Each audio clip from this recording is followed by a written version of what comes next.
Hello student, मैं भागीरथ खिलेरी आप सभी का केमिस्ट्री की ऑनलाइन यूट्यूब क्लास में मोस्ट वेलकम करता हूँ। इससे पहले क्लास में हमने कार्बोक्सिलिक अम्ल के बारे में कुछ परिचय पढ़ा था, उसके कुछ सदस्य देखे थे और आज कार्बोक्सिलिक अम्ल के आगे के सदस्य देखेंगे। कार्बन संख्या 3 वाला सदस्य देखा था जैसे प्रोपेनोइक अम्ल, और आज जैसे कार्बन संख्या 4 का सदस्य देखेंगे। हम पढ़ रहे थे कार्बोक्सिलिक अम्ल, तो सबसे पहले जैसे कार्बोक्सिलिक अम्ल के बारे में बात करते हैं। ये कार्बोक्सिलिक अम्ल ही बना लेते हैं। ये कार्बन, इसके साथ ये ऑक्सीजन डबल बॉन्ड से जुड़ा हुआ है, ये डबल बॉन्ड से। फिर ये कार्बन, इसके साथ यहाँ पर ये एक ऑक्सीजन इधर ये सिंगल बंध से जुड़ा हुआ है, और ये इधर ऑक्सीजन ये बंध रहा, यहाँ पर हाइड्रोजन जुड़ा हुआ है। इस कार्बन के साथ ये एक एकल बंध। ये जो समूह है, इस समूह को हमने कार्बोक्सिलिक अम्ल कहा था, और ये पहले वाली क्लास में बात हो गई थी। अब यहाँ कार्बन संख्या 4 का सदस्य बनाना है, तो एक तो पहले से है और इसके साथ 3 और जोड़ते हैं। एक, ये 2 और ये 3। अब देखिए टोटल कितने हो गए, 4 हो गए। देखने से पता चल रहा है 1 2 3 और ये 4।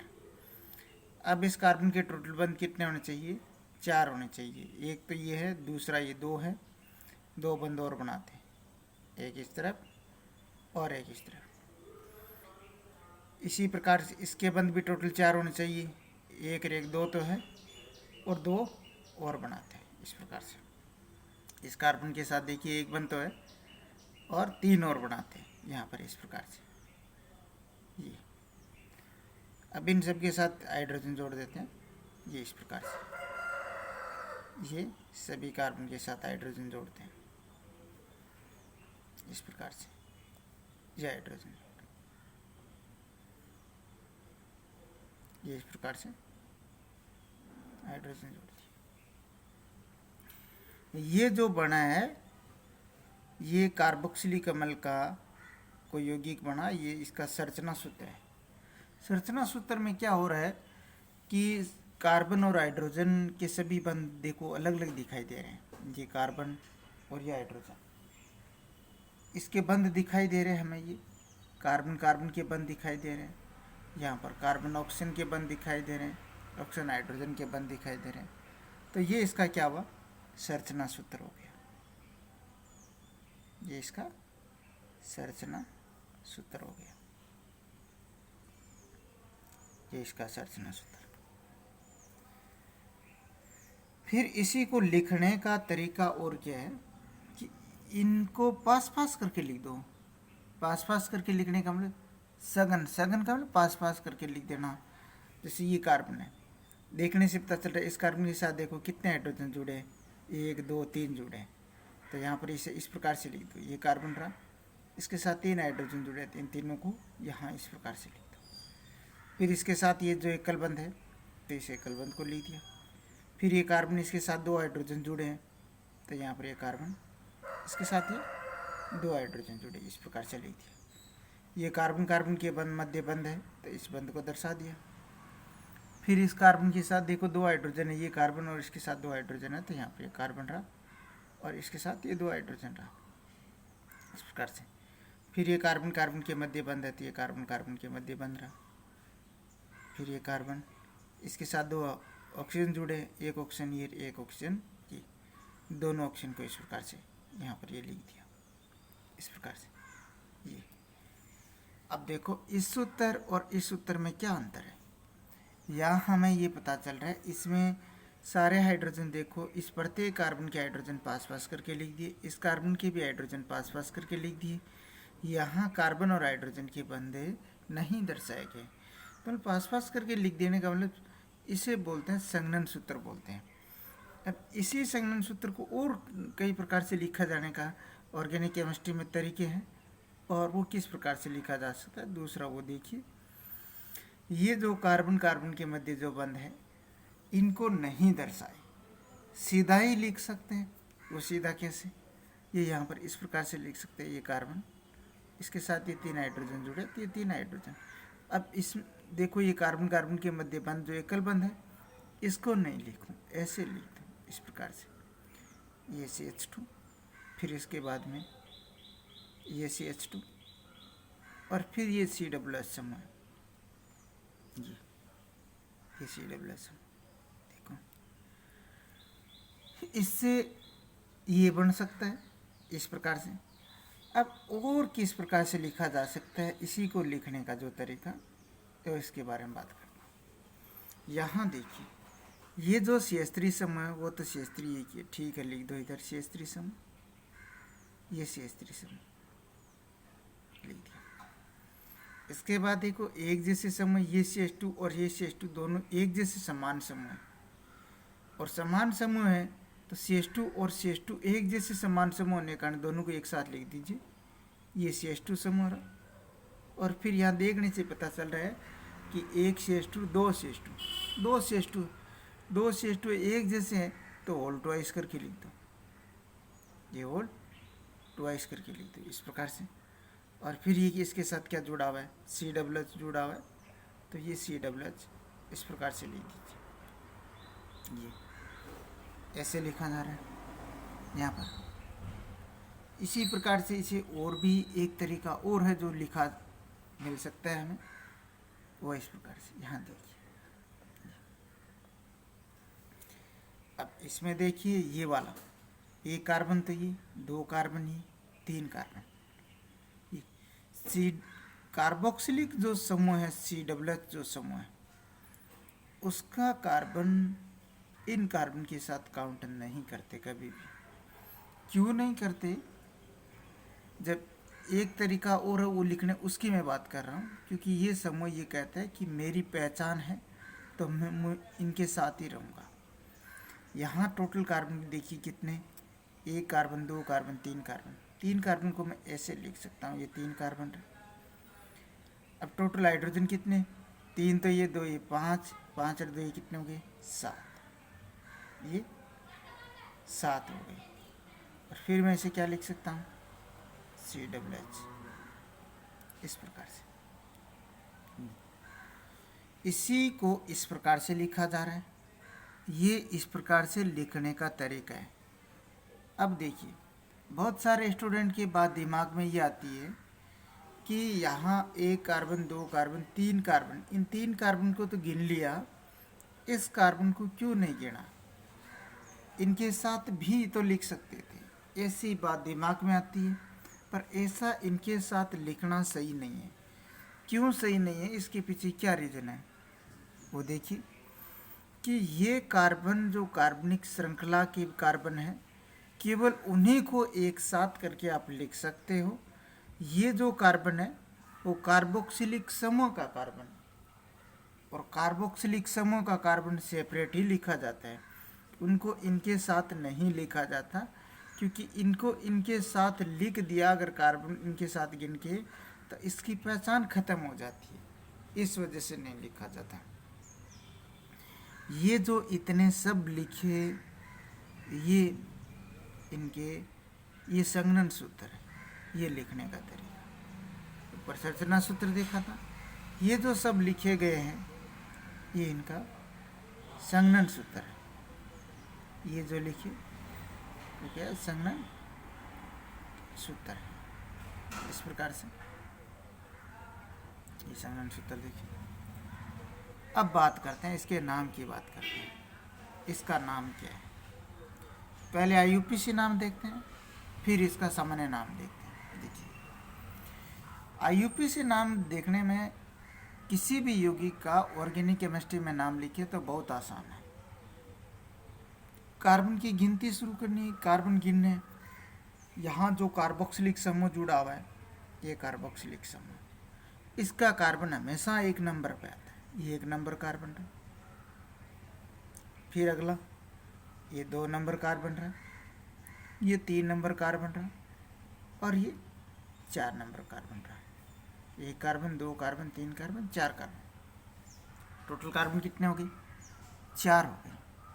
और 4 कार्बन को क्या बोलते हैं, ऑर्गेनिक केमिस्ट्री में ब्यूट बोलते हैं, तो 4 को क्या लिख देंगे ब्यूट। 4 को लिख दिया ब्यूट। फिर देखिए ये कार्बनिक श्रृंखला है, इस पूरी कार्बनिक श्रृंखला में कार्बन कार्बन के मध्य एकल बंध है। पूरी कार्बनिक श्रृंखला में क्या है, कार्बन कार्बन के मध्य एकल बंध है। और जब एकल बंध होता है ऑर्गेनिक केमिस्ट्री में, तो एकल बंध को क्या बोलते हैं, एन। तो ब्यूट प्लस एन, तो ये क्या हुआ, ब्यूटेन। फिर देखिए यहाँ ये कार्बोक्सिलिक समूह जुड़ा हुआ है, COOH समूह जुड़ा हुआ है। इसका जो IUPAC जो अनुलग्न होता है वो होता है OE कमल। ये पिछली क्लास में सब डिस्कस हो चुका है। तो ये जो COOH समूह जुड़ा है, इसका जो IUPAC अनुलग्न होता है वो क्या होता है, OE कमल। तो प्लस OE कमल। अनुलग्न का मतलब होता है कि शब्द के पीछे लगने वाला। तो ब्यूटेन के पीछे ही तो जोड़ रहा हूँ, ये देखो OE के कमल। तो ब्यूटेन प्लस OE कमल, तो दोनों आपस में मिलकर क्या हो गई, ब्यूटेनोई कमल। ब्यूटेनोई कमल, ब्यूटेन प्लस OE कमल, तो ब्यूटेनोई कमल, ब्यूटेनोई कमल। ये इसका IUPAC नाम है। इसका क्या है, IUPAC नाम है, IUPAC नाम। IUPAC नाम लिखना बहुत ही आसान है। हमेशा एल्केन के पीछे OE कमल जोड़ दीजिए। 4 कार्बन है तो ब्यूटेनोई कमल हो जाएगा, 3 कार्बन है तो प्रोपेनोई कमल हो जाएगा, 2 कार्बन है तो एथेनोई कमल हो जाएगा, जो सदस्य पहले देख चुके हैं। तो ये ब्यूटेनोई कमल। अब फिर इसके बारे में बात करते हैं, इसके सामान्य नाम की। देखिए सामान्य नाम क्या है, वही कार्बन गिने, टोटल कार्बन कितने हैं। अब इसका सामान्य नाम लिखते हैं। सामान्य नाम है, देखिए कार्बन गिने 1 2 3 4, 4 कार्बन है। 4 कार्बन में सामान्य में 4 को क्या बोलते हैं, ब्यूटीर बोलते हैं। 4 कार्बन क्या बोलते हैं, ब्यूटीर बोलते हैं। तो 4 में ब्यूटीर, ब्यूटीर। और सामान्य अनुलग्न इसका क्या होता है, इक होता है, ब्यूटीर प्लस इक अमल, ब्यूटीरिक अमल, ब्यूटीर प्लस इक अमल, ब्यूटीर प्लस इक अमल। तो ये इसका नाम क्या हुआ, ब्यूटीरिक अमल। इसका सामान्य नाम क्या होता है, ब्यूटीरिक अमल, ब्यूटीरिक अमल, ब्यूटीरिक अमल। इस प्रकार से देखिए इसका जब सामान्य नाम लिखेंगे, तो सामान्य नाम लिखने का तरीका है कि कार्बन कितने, 1 2 3 4 कार्बन है। और 4 कार्बन को सामान्य गिनती में क्या बोलते हैं, ब्यूटीर बोलते हैं। तो ब्यूटीर। और ये फिर ये कार्बोक्सिलिक अम्ल है, तो कार्बोक्सिलिक अम्ल का सामान्य अनुलग्न क्या होता है, इक अम्ल होता है।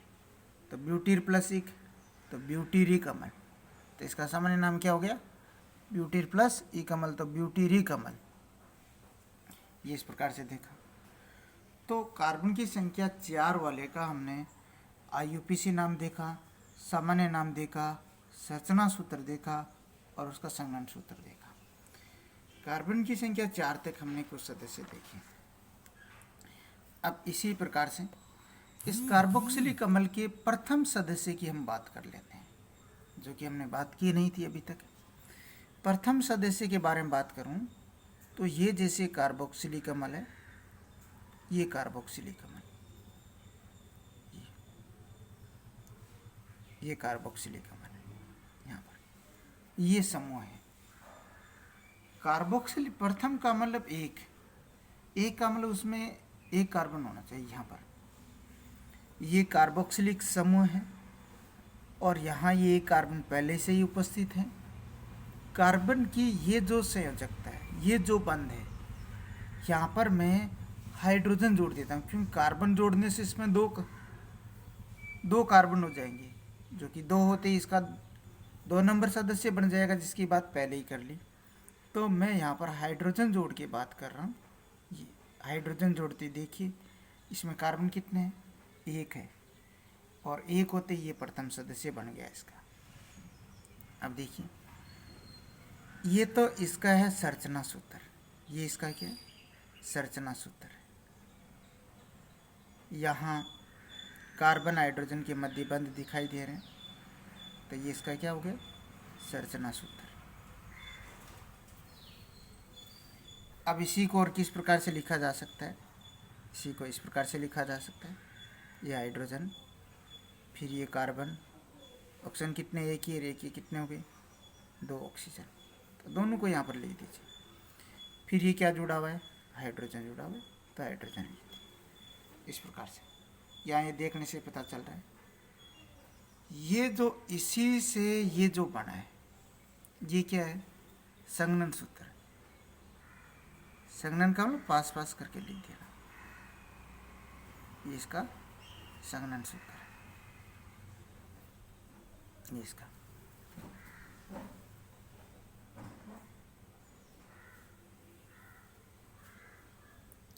ये इसका संघनन सूत्र है।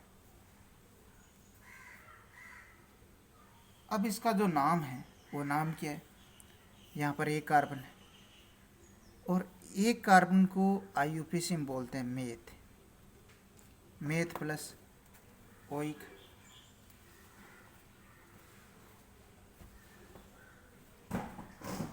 मेथ प्लस, ये कार्बन है तो मेथेन, मेथेन, और मेथेन के साथ क्या जुड़ेगा, ओइक अम्ल, मेथेन प्लस ओइक अम्ल। क्योंकि आईयूपीएसी नाम लिखने का तरीका है एल्केन प्लस ओइक अम्ल, एल्केन प्लस ओइक अम्ल।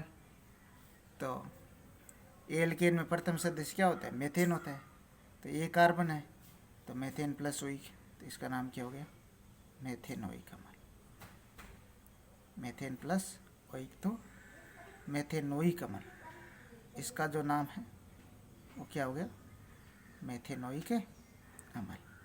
इस प्रकार से ये जो लिखा है ये इसका आईयूपीएसी नाम है। आईयूपीएसी नाम है, हमेशा ही पीछे इसके ओइक अम्ल लिखा हुआ मिलेगा। इस प्रकार से जो ये लिखा गया मेथेनोइक अम्ल, इसका जो सामान्य नाम है, सामान्य नाम एक कार्बन को क्या बोलते हैं, फोरम बोलते हैं। एक को क्या बोलते हैं, फोरम। ये एक कार्बन है तो एक कार्बन को क्या बोलते हैं, फोरम। फोरम के साथ क्या जुड़ेगा, इक अम्ल। सामान्य नाम लिखते समय सामान्य अनुलग्न, तो सामान्य नाम लिखते हैं फोरम प्लस इक अम्ल, फोरम प्लस इक अम्ल। तो इसका सामान्य नाम क्या हुआ, फॉर्मिक अम्ल। फोरम प्लस इक अम्ल तो क्या हुआ, फॉर्मिक अम्ल। इस प्रकार से फोरम प्लस इक अम्ल। सभी स्टूडेंट ये ध्यान रखिए कि आईयूपीएसी नाम लिखा जाता है तो आईयूपीएसी अनुलग्न आता है ओइक अम्ल। सामान्य नाम लिखते हो तो सामान्य अनुलग्न आता है इक अम्ल। एक कार्बन है, एक कार्बन को सामान्य गिनती में क्या बोलते हैं, फोरम बोलते हैं, और सामान्य अनुलग्न इक अम्ल तो फॉर्मिक अम्ल। ये इसका है सामान्य नाम। इस प्रकार से ये कार्बोक्सिलिक अम्ल का प्रथम सदस्य हमने देखा, और इसके बाद में प्रथम द्वितीय तृतीय भी हम पढ़ चुके। तो इस प्रकार से कार्बोक्सिलिक अम्ल के कुछ सदस्यों के हमने उदाहरण देखे, उनके आईयूपीएसी नाम देखे, सामान्य नाम देखे। तो सभी स्टूडेंट क्लास को अच्छी तरीके से पढ़े, इससे पहले वाली क्लासों को भी ध्यान से पढ़े और लिख लिख के पढ़े, जिसकी वजह से ऑर्गेनिक केमिस्ट्री अच्छी तरीके से क्लियर होती है। Thank you.